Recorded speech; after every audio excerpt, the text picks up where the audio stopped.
How to Have a Successful Relationship by Bomb Cherry. How is everyone doing this evening? I wanted to have this conversation in hopes that it can help any of you who are considering entering into a serious relationship, or whether you are already married or in a relationship that may be experiencing some problems and you want to strengthen your foundation and make it better. Hopefully, the information that I'm about to share with you will help you. I did a little research before uh, doing this little audio, and I'm gonna have to be honest.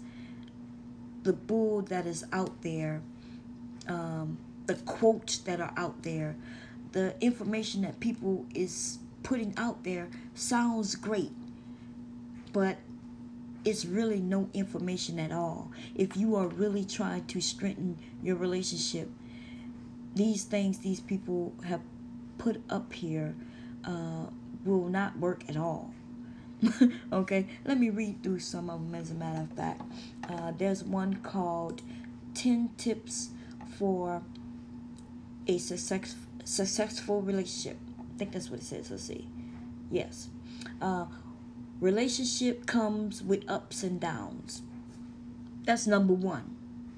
And I'm thinking to myself, and it says underneath that, don't expect to be happy all the time. Be open to disappointments too. And I'm like, okay, how is that gonna help someone who needs help in their relationship, right? Um, and there's one that says gratitude helps. And I'm thinking, what does that mean? Even underneath it, when they're explaining what they mean, it really isn't any information that could help you if you're already in a relationship and you want to make sure that it stays solid, or you want to create it, want it to be stronger. These might be some little tags if you're looking to be in a relationship and someone want to tell you, what, baby, it's not gonna always be fun. It's not gonna be like going to Dorney Park 24/7. And I'm thinking to myself, if they're old enough to think about marriage, they should already know that, right? But let me get into it. The information I'm gonna give you, if you take it seriously, it should help you. So number one, I think we need to understand that women and men, our thought process is completely different. So what we need to do is understand that. We need to understand what are the differences. You don't have to actually do any research. Like, when you and your mate are having arguments or disagreements, like what are the differences? Like, what is he saying you should do compared to what you want to do? And it kind of will give you some insight on the thought process. Is he just trying to do something that'll get it done and quickly, and are you trying to just do it correctly because you feel like it may take longer to get done, but it will be done right? Or are you arguing about something like what color to go on the walls? And that type of issue would be compromise. So you know what I mean?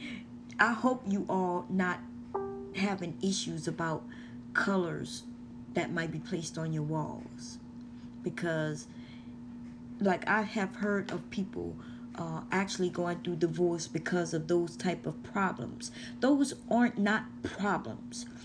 Those are the result of the real problem, and the real problem would be people not willing to compromise, people not willing to think about the other person. So their problem isn't about color differences. Their their problem is completely about not willing to care enough about the other person to at least Put yourself in their place for a moment and try to figure it out. You may never completely come to an agreement on certain things, especially something as simple and minor as the furniture and the color on the walls, right? But in those type of cases, you compromise. And listen, I understand. Yeah, I know some of you probably laughing and saying, "Oh, she's being silly right now," but I had a friend who were also newly married when my husband and I were married. I think they got married a couple of months after, but we were all in. We were military family, so me and my husband was in the military. Our friend, he was in the military, and he married a a military brat. So she was the only one who wasn't active duty.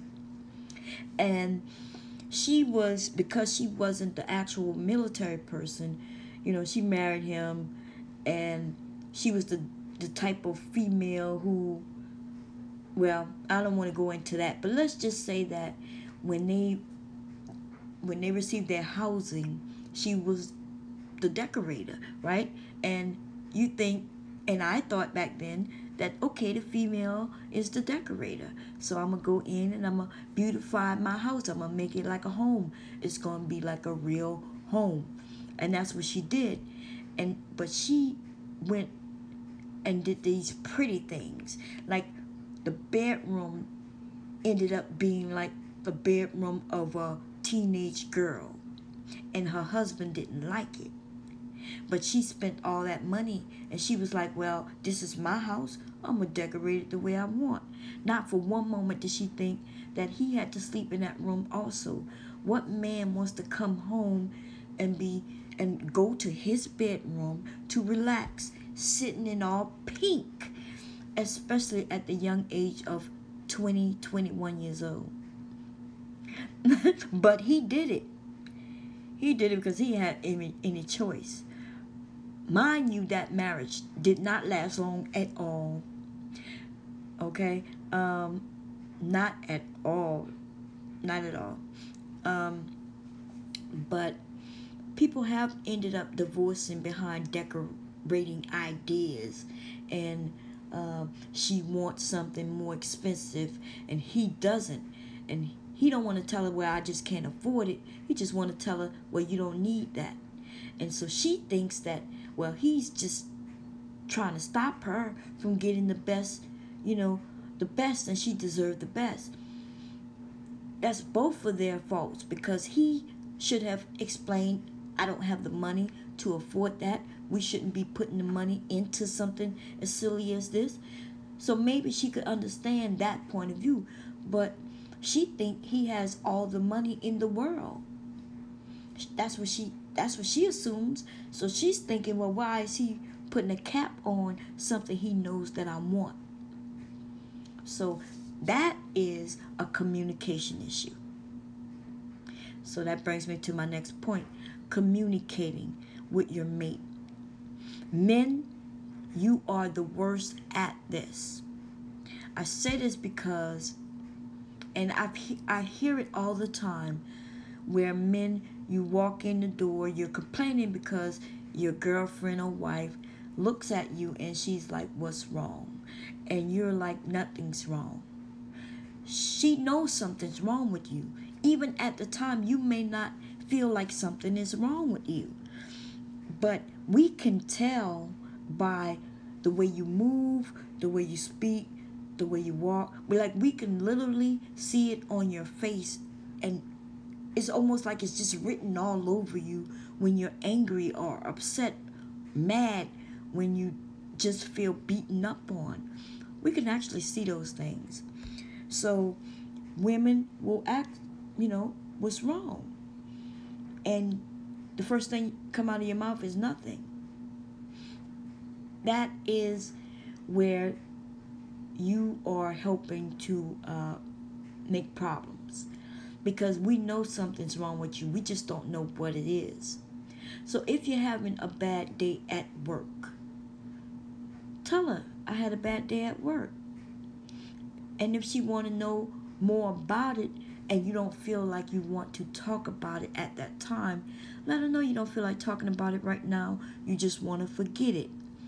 But do understand that that will not always work.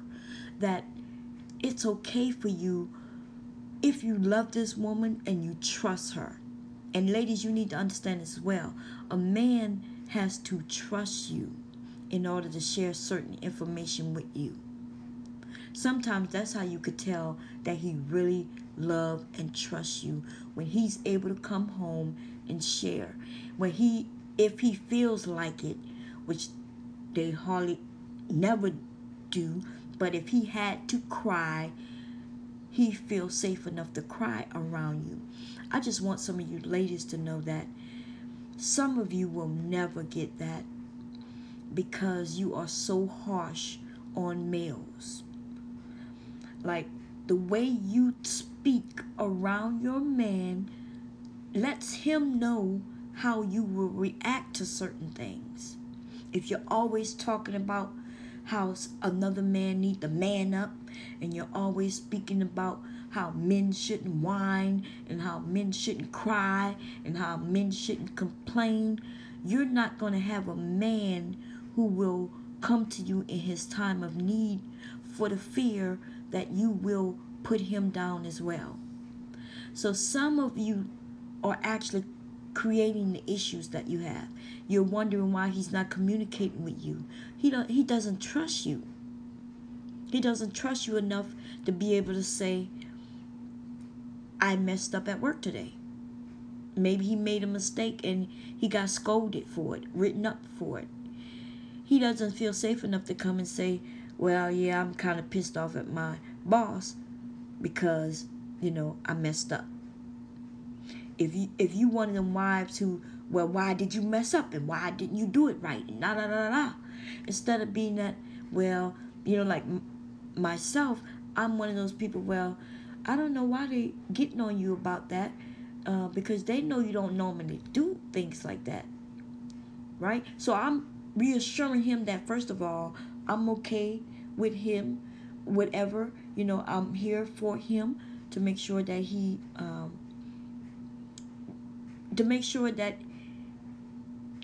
I just want him to know that I have his back. I have his back. I am not going to jump on the bandwagon and start beating up on him. If my husband came home tomorrow and said he got fired from his job, the first thing I would look at him, I know he would be hurt, because my husband just not, for him to get fired, it would have to be something that was done, okay, and something not good. I know it wouldn't be on his part, and I would definitely have his back. Like, you can't tell me that my husband did something wrong to lose that job.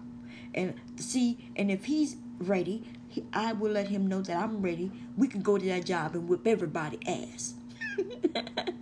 Okay, I'm exaggerating, everybody, and it is a little, I'm putting a little humor on it, but basically what I'm saying is that right now in my marriage, my husband trusts me enough to where he can come and talk about his day. And when he's upset about something's not, like, he, for instance, may have not gotten a raise, or someone got a promotion when he may have thought that he deserved it, he could come and tell me these things without me beating up on him, without me making it such a big deal, bigger than what he makes it. Once some of you men release some of that anger, some of that disappointment by just talking about it, release it with words, you may feel much better. And if you have a mate who is willing to take on some of that information off of your chest, you may be able to breathe and actually have a better, relationship, definitely with your mate. And it even may make it better for you at your job and just in your everyday existence, to know that you have a woman who loves you enough to have your back, and that she won't do anything to hurt you. Ladies, we have to make men feel this way. Now, remember, I said that I'm speaking to the women because I'm speaking from a woman's perspective. But I need the men to also take the information that I'm sharing to the women and take that on your side as well. Okay, I don't want anybody to think that I'm saying that you women are the cause of the failure, the high um, divorce rate. That is not what I'm saying. Please do not take it that way. Okay, like I said, I'm a woman, so I'm speaking from a woman's perspective. Therefore, I'm speaking to those who I relate to, and that would be the women. But males, you do need to learn how to communicate and communicate your issues. And if you find a woman whom you can speak to, feel comfortable enough to tell pretty much everything and anything, and she doesn't go back, spread your business, or throw it in your face every chance you get, you have the wife in your face and you just looking at her in a different way. For whatever reason, I have no idea.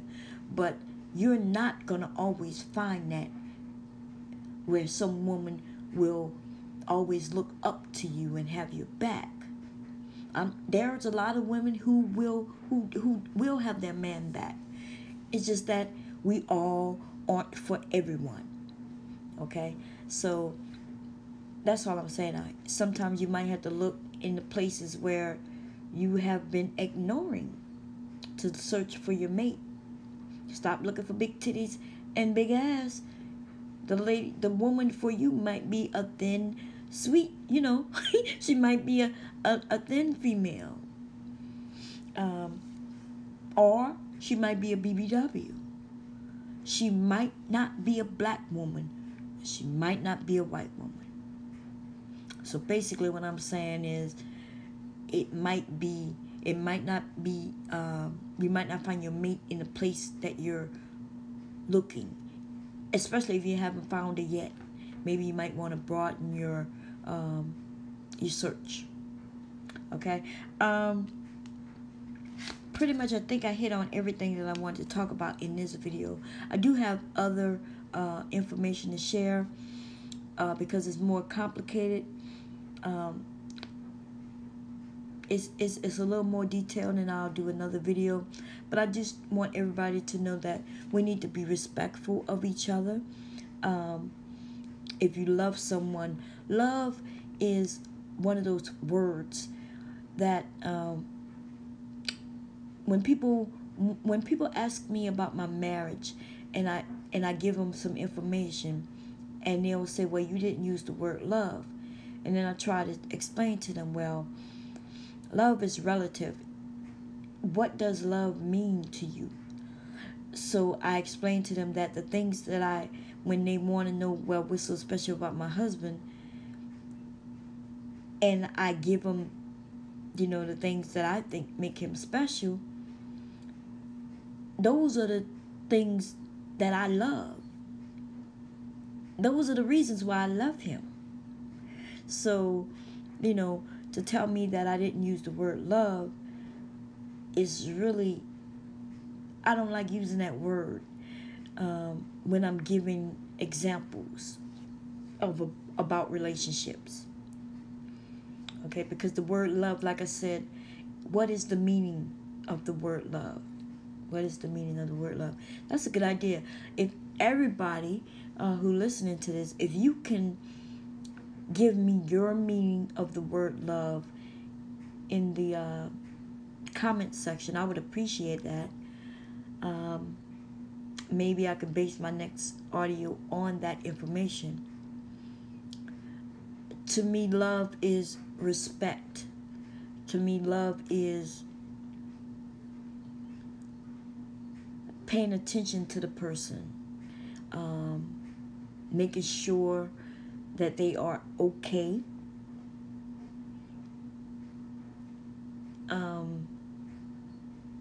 There's a couple other things in there, but wait for part 2. I'll talk to you all later. Have a good night. One love.